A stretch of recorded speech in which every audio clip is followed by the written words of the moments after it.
আজকে আপনাদের সাথে একটা মজার চিংড়ি মাছের চপ সাথে হচ্ছে চিকেন পাকোড়া আর আরেকটা মজার একটা রেসিপি আপনাদের সাথে শেয়ার করব। চিকেন সসেসের পাকোড়া। তো চলুন দেখা যাক আজকে আমি কিভাবে এগুলি বানাই, এটাই আপনাদের সাথে শেয়ার করব। তো কাল হচ্ছে সাজেলের বাবা এই অনিয়ন চপারটা আমার জন্য নিয়ে আসছিল। তো যেহেতু রমজানে অনেক পেঁয়াজ কাটা লাগে তাই হচ্ছে এই চপারটা নিয়ে আসছে। আর এত ভালো চপারটা, জাস্ট হচ্ছে 2-4 সেকেন্ডের মধ্যেই হচ্ছে একটা পেঁয়াজ খুব ভালোভাবে হয়ে যায়। দেখুন একদম চপ হয়ে গিয়েছে। আমি এখানে 3টা পেঁয়াজ সর্বোচ্চ হচ্ছে 10 সেকেন্ডের মধ্যে চপ করে নিয়েছি।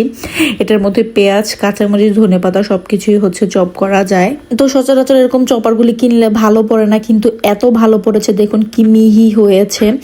তো খুব একটা উপকারী জিনিস হচ্ছে সে আমার জন্য নিয়ে আসছে। তো এখানে আমি কিছু মুরগির বুক একদম কিউব করে কেটে নিয়েছি। তারপরে এর মধ্যে কিছুটা পেঁয়াজ, কাঁচা মরিচ, হাফ চামচের মতো হলুদের গুঁড়া, হাফ চামচ মরিচের গুঁড়া, হাফ চামচ ধনিয়া গুঁড়া, হাফ চামচ জিরা গুঁড়া, হাফ চামচ আদা রসুন পেস্ট দিয়েছি, স্বাদ মতো লবণ দিয়েছি। তারপর একটু সয়া সস, ওয়েস্টার সস দিয়ে একটু ভালো করে এটাকে মেখে রাখবো। আর হচ্ছে এখানে আমি 4টা চিংড়ি মাছ, বড় সাইজের চিংড়ি মাছ নিয়ে মাঝখান দিয়ে এভাবে চিড়ে নিয়েছি। দেন হচ্ছে সামান্য পরিমাণ আমি আদা রসুন বাটা দিয়ে দিয়েছি। এখন হচ্ছে একটু একটু করে হলুদ, মরিচ, ধনিয়া, জিরা, গরমের মশলা গুঁড়া, সামান্য বেসন আর হচ্ছে লবণ দিয়ে একটু সয়া সস দিয়ে একটু ডিম দিয়ে এটাকে ভালো করে কোট করে রাখবো। তো এই চপটা খেতে অনেক মজা হয়। যারা কখনো ট্রাই না করেছেন অবশ্যই ট্রাই করে দেখতে পারেন। আর ডিমের যতটুকু বাকি অংশ ছিল সেটা আমি হচ্ছে চিকেন পাকোড়াটা বানাবো সেটার মধ্যে দিয়ে দিব। আর এখানে আমি বেসন গুলিয়ে নিয়েছি। তো এখানে আমি একদম অল্প করে হচ্ছে বেগুনি ভেজে নিব। জাস্ট হচ্ছে আমি বাসায় আছি তো সাজেল বেগুনি ডিম ঝুরি করে যে আলু একটা আমি চপ বানাই সেটা সাজেল খায় না, কিন্তু সিদ্ধ করে বানালে সেটা সে খাবে। ওইদিকে হচ্ছে চিংড়ি মাছটাও সে খাবে না। তো যেহেতু সাজেলের বাবা মানে বাসায় নেই তো ভাবলাম যে একদমই অল্প করে করি। তো এখানে আমি চিকেন সসেসগুলিকে একদম স্লাইস করে কেটে নিয়েছি। তো এটার মধ্যে সামান্য পরিমাণ হচ্ছে আমি লবণ দিয়ে দেন হচ্ছে এটাকে বেসনে ভেজে নিব। তো এভাবে যারা না খেয়েছেন অবশ্যই একবার খেয়ে দেখতে পারেন, এত মজা হয় খেতে। তো রমজানে আমি বেশ কয়েকবারই এটা ভেজেছি, কিন্তু আপনাদের সাথে শেয়ার করা হয়নি, তাই আজকে আপনাদের সাথে শেয়ার করে দিলাম।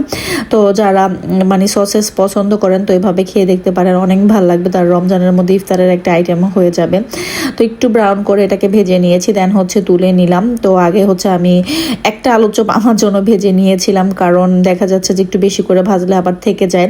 তো এখানে আমি চিংড়ি মাছগুলিকে দিয়ে দিয়েছি। তারপরে এটাকে একদম আস্ত জালে মানে একদম নিভি জালে বেশ অনেক টাইম এটাকে আমি ভেজে নিয়েছি। এত সুন্দর একটা গ্রান আসতেছিল, অনেক ভালো লাগতেছিল গ্রানটা।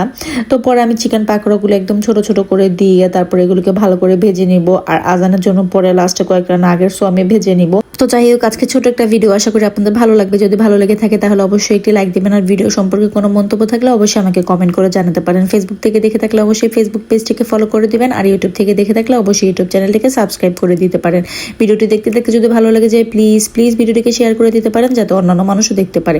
তো ইফতারের 3টা আইটেম আপনাদের সাথে শেয়ার করলাম, কেমন লাগলো অবশ্যই আমাকে কমেন্ট করে জানাতে ভুলবেন না। আর কে হচ্ছে আমার মতো এইভাবে একদম শর্টকাটে ইফতার কম করে বানান অবশ্যই সেটা আমাকে জানাবেন। তো টেবিলে আমি ইফতার দিয়ে দিয়েছি। তো আজকে এই পর্যন্তই। সবাই ভালো থাকবেন, সুস্থ থাকবেন। আসসালামু আলাইকুম, আল্লাহ হাফেজ।